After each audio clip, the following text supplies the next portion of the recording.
오늘은 잠시 멈춰 말씀을 들을 때라는 제목으로 하나님 말씀을 나누겠습니다. 지난주는 온통 세계 잼버리와 태풍 이주스를 도배했습니다.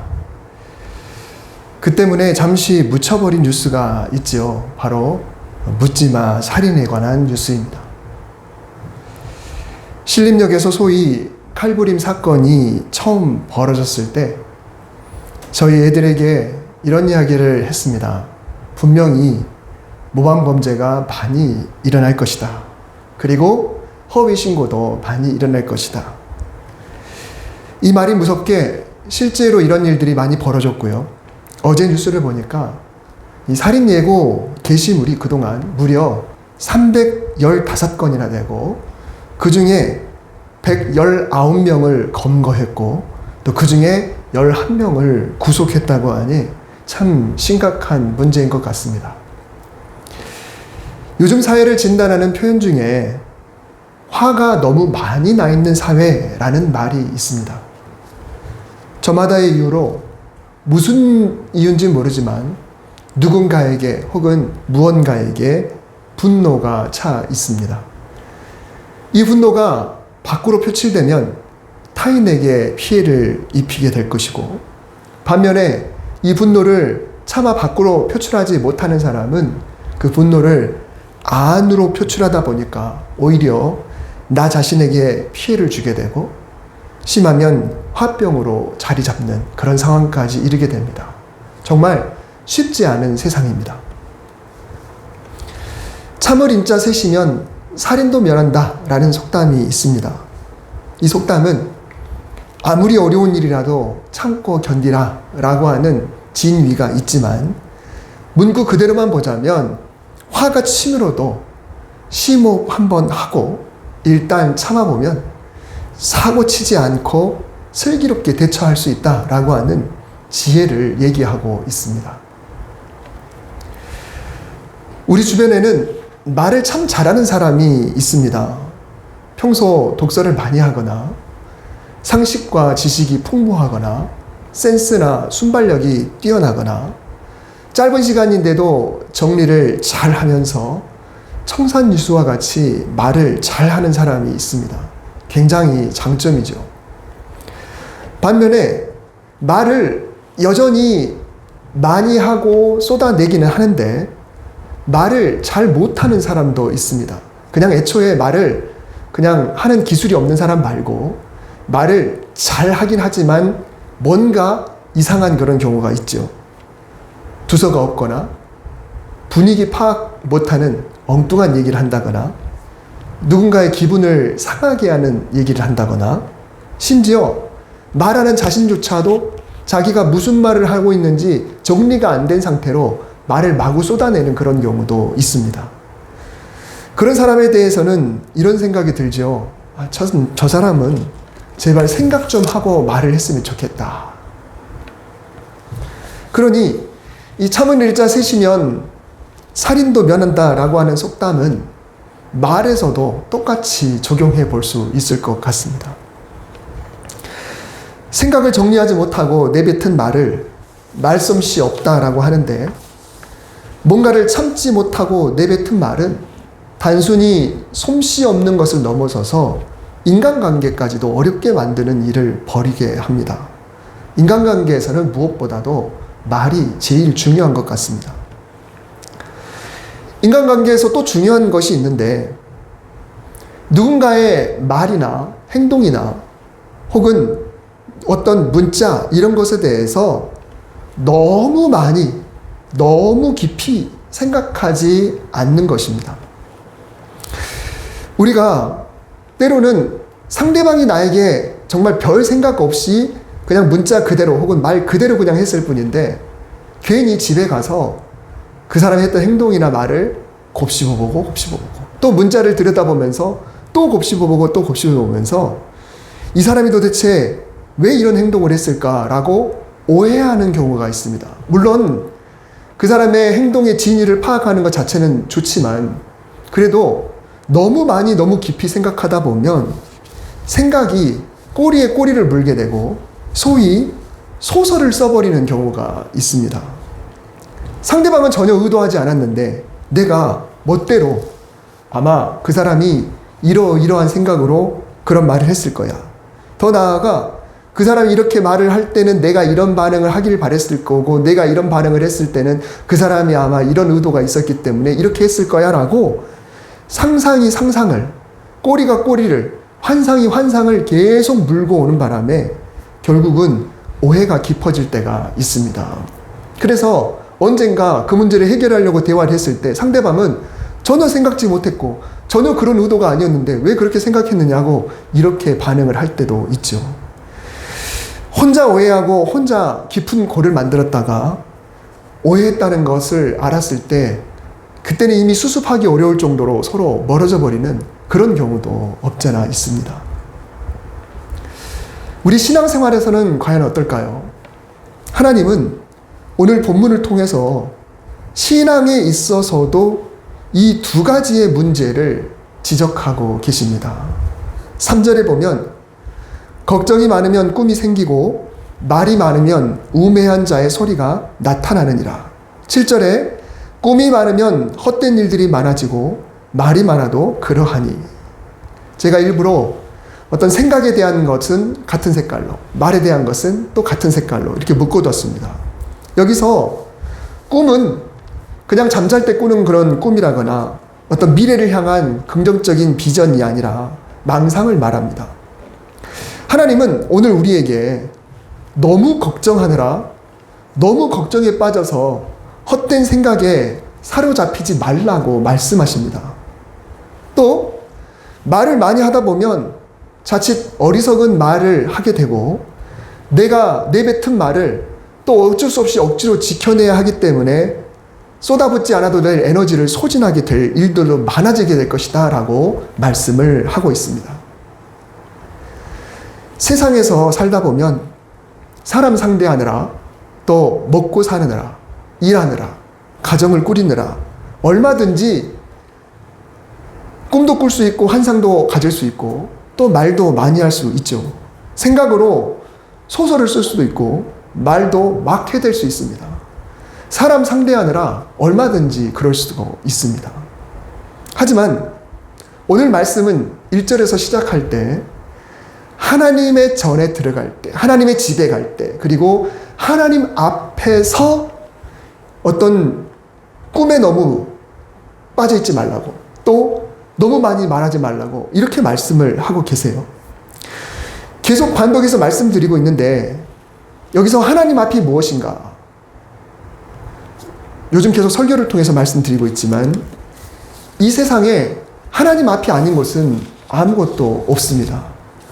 여기저기 그 어느 곳도 다 하나님이 계시는 곳이어서 우리가 언제 어디에서 생각을 하든 언제 어디서 누구와 얘기를 하든 그것은 다 하나님 앞에서 하는 것이 되는 것입니다.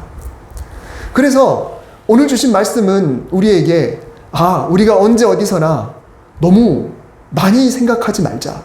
그리고 너무 말을 막 하지 말자라고 하는 것을 먼저 전제로 하고 이 말씀을 오늘 우리에게 주시는 것입니다.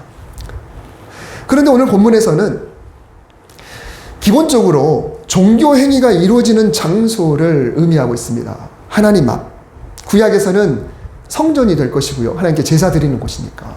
그리고 오늘날은 교회를 비롯해서 우리가 예배 드리는 곳이라고 한다면 어디든지 이 하나님 앞이 될 것입니다. 너는 하나님의 집에 들어갈 때에 라는 말씀이 2절에 너는 하나님 앞에서 라는 말씀과 이어지고 있습니다. 여러분, 우리가 평안한 상황에서 하나님의 집에 나아가는 마음과 어떤 염려가 있는 상황에서 하나님의 집에 나아가는 마음은 절대로 똑같을 수가 없습니다. 염려 근심이 없는 상황에서 하나님께 기도할 때와 염려에 사로잡혀서 하나님께 기도할 때 과연 그 기도가 똑같을 수 있을까요? 절대 그렇지 않습니다. 성도라면 누구나 신앙의 길에서 꿈을 꿔봅니다. 이걸 소위 비전이라고 표현을 하죠. 하나님이 나에게 원하시는 것이 과연 무엇일까? 아마 하나님은 나에게 장차 이러이러한 사람이 되기를 원하실 거다. 그러면 그 길을 위해서 나는 지금 무엇을 해야 될 것인가? 아마 이렇게 해야 될 것이다. 그리고 언젠가 하나님이 나에게 원하시는 그 자리에 도달했을 때 아마 하나님은 내가 이런 사람이 되기를 원하실 것이다. 그래서 우리가 미래를 향해서 품는 그런 꿈은 대부분 좋은 것들입니다.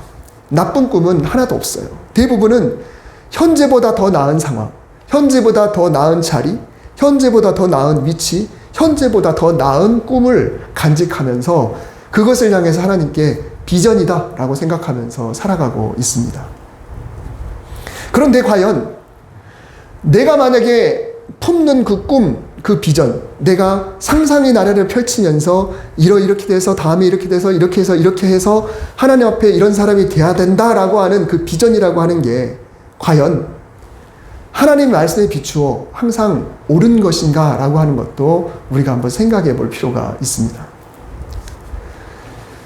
복음서에는 예수님께서 한 산에 수제자 3명을 데리고 가신 사건을 기록하고 있습니다. 마태, 마가, 누가복음에 다 나옵니다.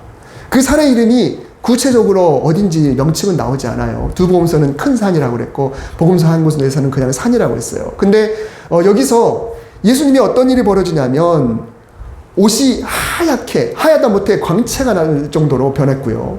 그리고 얼굴도 변하셨습니다. 그 빛이 이 몸에서 그냥 쏟아져 나오는 놀라운 변화를 보이셨어요. 그래서 이 산의 이름은 모르지만 우리는 이 산의 사건을 변화산 사건이다 라고 이야기를 합니다.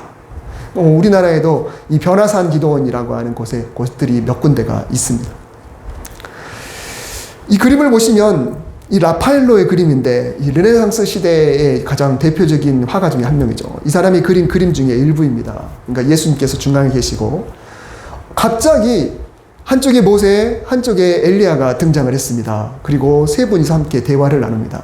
제자들은 의식하지 못하고 있다가 어느 순간 갑자기 보니까 예수님과 모세와 엘리야가 함께 대화를 나누고 있어요. 물론 이들은 먼 과거의 사람인 모세와 엘리야가 어떻게 생겼는지 알 수는 없겠지만 본능적으로 저분이 모세시다, 저분이 엘리야다 라고 하는 것을 알 수가 있었어요. 그런데 이 장면을 보니까 이 제자들에게는 엄청난 충격이기도 하고 황당하기도 하고 반면에 황홀하기도 하고 감격적이기도 하고 너무너무 좋았던 것 같습니다. 그래서 베드로가 이렇게 이야기를 하죠. 주님, 지금 이곳이 너무 좋습니다. 우리가 당장 초막셋을 짓겠습니다. 하나는 예수님을 위해서, 하나는 모세를 위해서, 하나는 엘리야를 위해서 멋지게 거처를 마련하겠습니다. 여기서 계속 함께 지냈으면 좋겠습니다. 어디 가지 말고 영원히 여기서 살았으면 좋겠습니다. 그런데 베드로가 한 이 말에 성경은 이렇게 평을 내립니다. 자기가 하는 말을 자기도 알지 못하더라. 여러분, 지금 베드로가 생각하고 있는 것, 베드로가 지금 꾸고 있는 꿈은 굉장히 기특한 꿈입니다. 과거에 다윗도 하나님이 먼저 다윗에 요구하시지 않으셨는데 다윗이 먼저 나는 이렇게 좋은 성에서 살고 있는데 하나님은 그렇지 않다. 그래서 하나님을 향해 위해서 멋진 성전을 지어서 올려드리고 싶다라는 이야기를 했어요. 굉장히 기특한 생각이었죠. 근데 예수님은 마태복음과 또 마가복음에 의하면 오늘 이 사건이 있기 전에 이런 말씀하셨어요. 여우도 머리 둘 곳이 있고 공중의 새도 거처가 있는데 나는 머리 둘 곳이 없다. 다시 말하면 당신은 집이 없다라는 이야기를 하신 적이 있거든요. 근데 베드로가 지금 이 상황을 보면서 집이 없는 예수님을 위해서 지금 이곳에 집을 지어드려야겠다.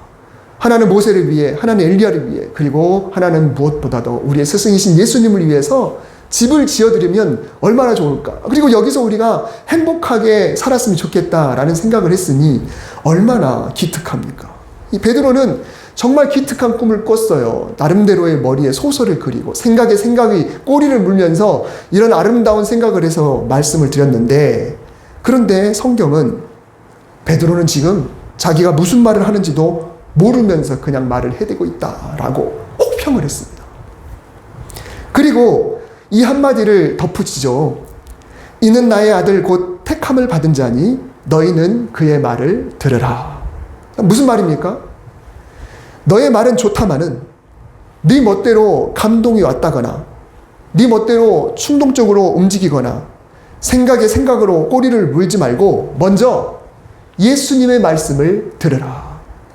너의 생각에서 잠깐 멈춰서서 먼저 뭐라고 예수님이 말씀하시는지부터 듣고 그 말씀하신 대로 다시 한번 생각을 정립하거나 그 말씀하신 대로 움직여야 되지 않겠느냐라고 하나님이 말씀하신 겁니다.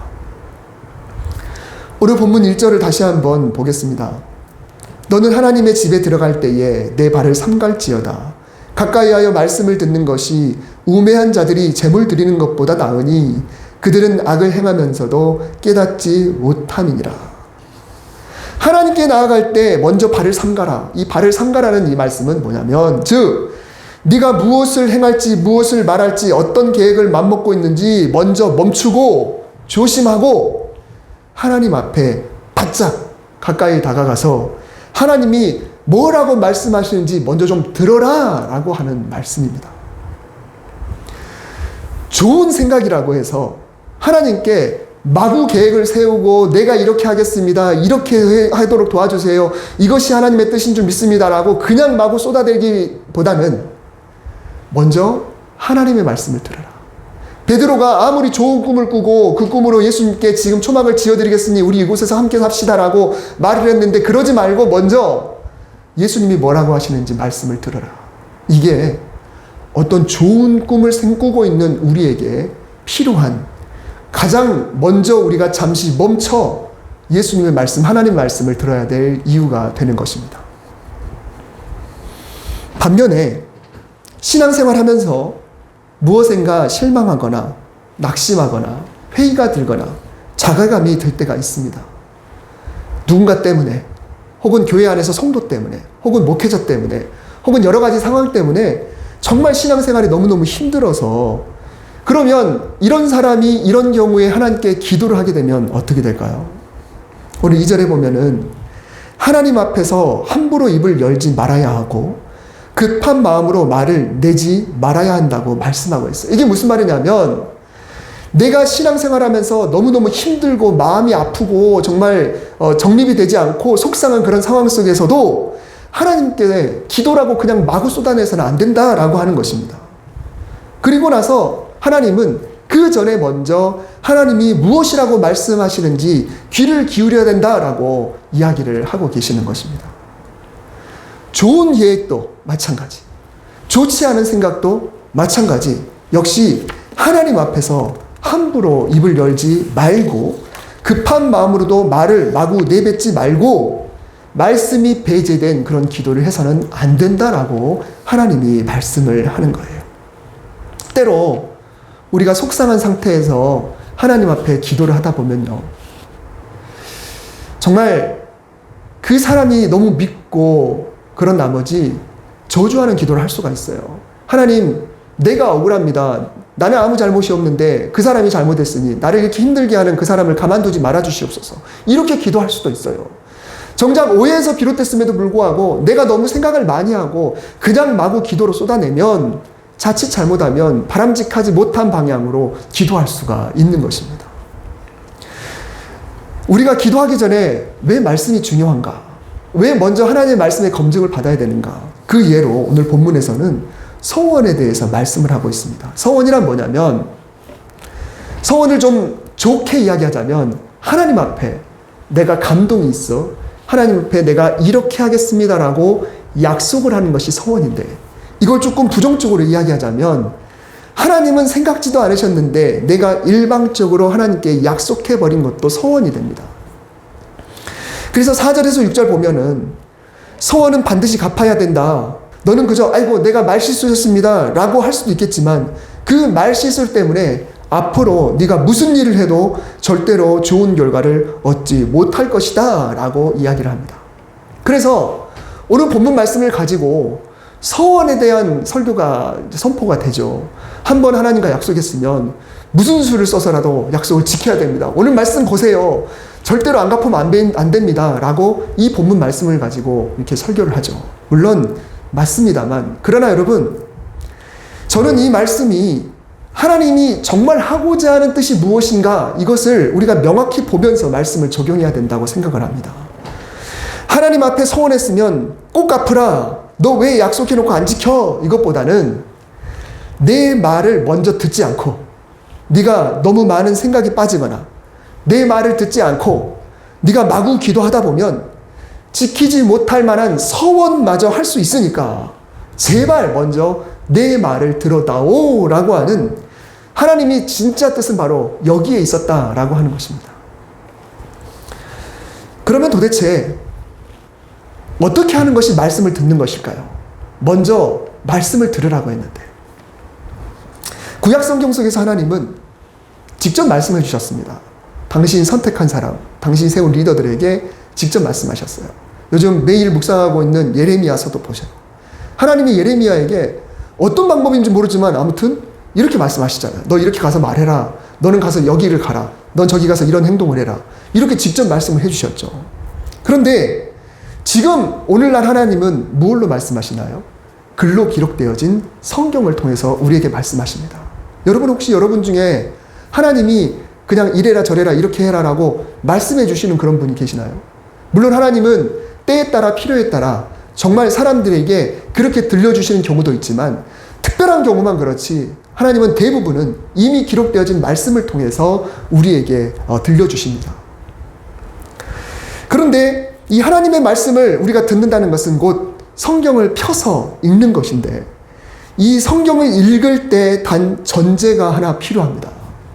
작년 이맘때 8월 28일에 말씀을 온유함으로 받으라 라는 제목으로 제가 설교를 했었어요. 그 중에 본문에는 야고보서 1장이었는데 21절에 이런 기록이 있었죠. 너희 영혼을 능히 구원할 바 마음에 심어진 말씀을 온유함으로 받으라.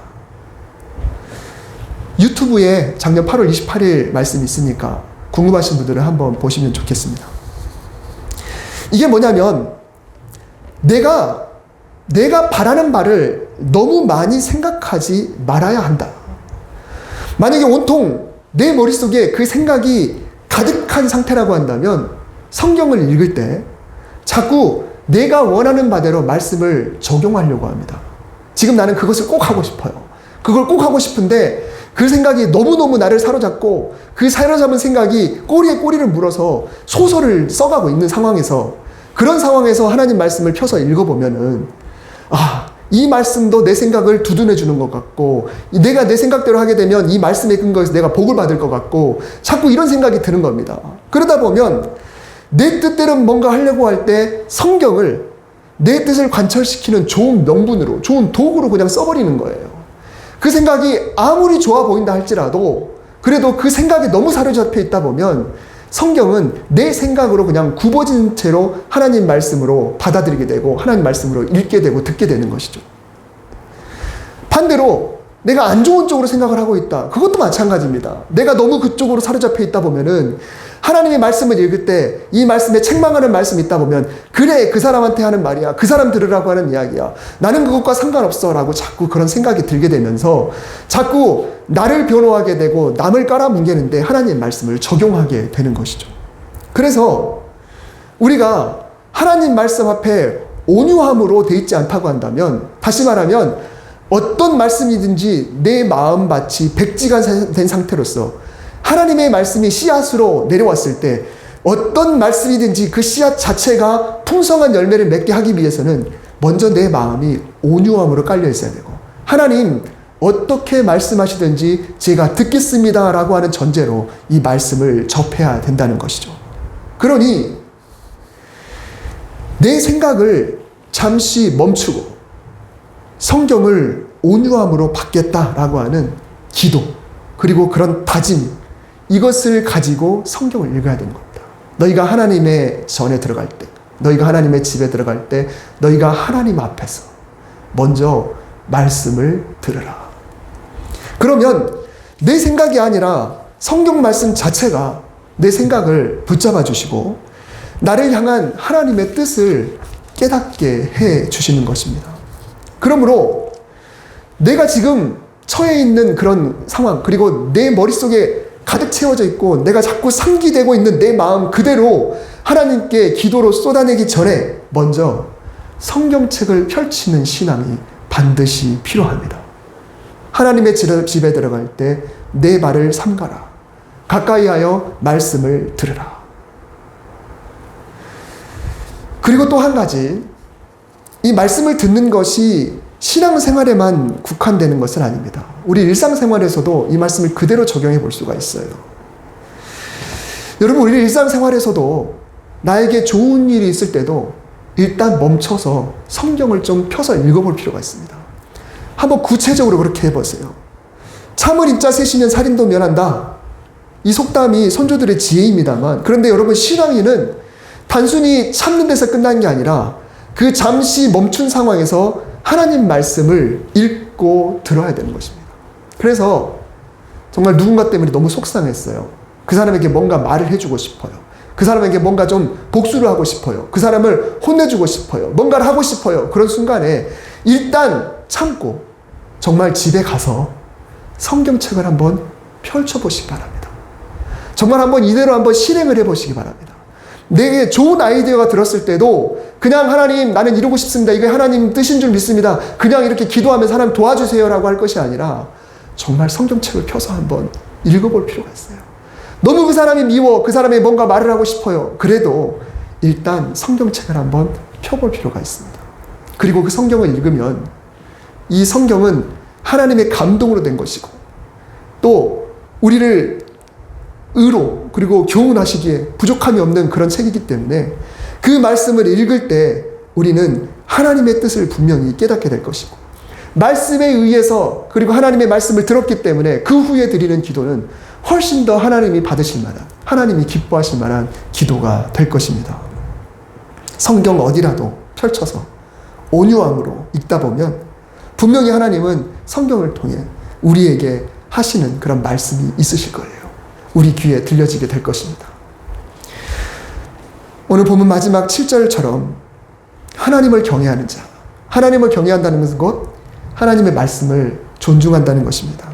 내 생각을 주가 되어서 하나님의 말씀을 끌어당기는 것이 아니라 하나님의 말씀을 주로 여겨서 그 말씀 앞에 나를 맞춰가며 하나님이 원하시는 말씀대로 기도할 수 있는 그런 삶, 그런 삶을 살아갈 때 우리는 말씀에 사로잡히는 복된 삶을 살아갈 수 있게 될 것입니다.